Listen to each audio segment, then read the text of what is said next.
আগামী জাতীয় নির্বাচনে প্রার্থী ঘোষণা নিয়ে হট্টগোল ও ধাক্কাধাক্কি হয় গণ অধিকার পরিষদের সংবাদ সম্মেলনে।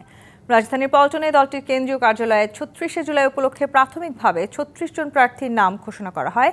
এ সময় মনোনয়ন বিক্রির অভিযোগ তুলে কর্মীদের নিয়ে কার্যালয়ে অবরোধের ঘোষণা দেন দলটির উচ্চতর পরিষদ সদস্য মাহফুজুর রহমান খান। এরপরই শুরু হয় ধাক্কাধাক্কি। জাতীয় সংসদ নির্বাচনে ৩৬টি আসনে দলের মনোনীত প্রার্থীদের নাম ঘোষণা দিতে গণ অধিকার পরিষদের এই সংবাদ সম্মেলন। সংসদ নির্বাচনের জন্য ৩৬ জন প্রার্থীর নাম প্রাথমিকভাবে ঘোষণা করছি। এ সময় সভাপতি, সাধারণ সম্পাদক সহ শীর্ষ নেতাদের নাম ঘোষণা করা হয়।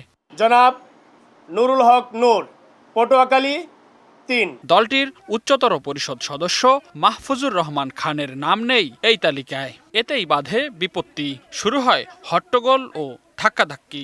রান্নায় আমার ভালোবাসা Jamuna gas stove. Jamuna gas stove, আধুনিক, নিরাপদ ও দীর্ঘস্থায়ী।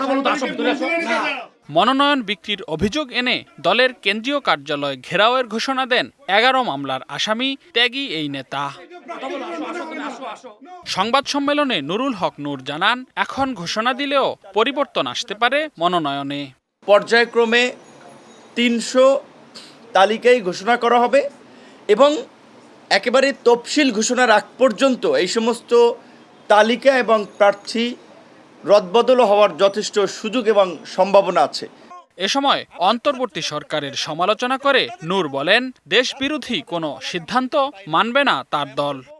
এই করিডোর, এই বন্দর, এই মানবাধিকার কমিশনের কার্যালয়ে এইগুলো আপনারা পুনর্বিবেচনা করেন।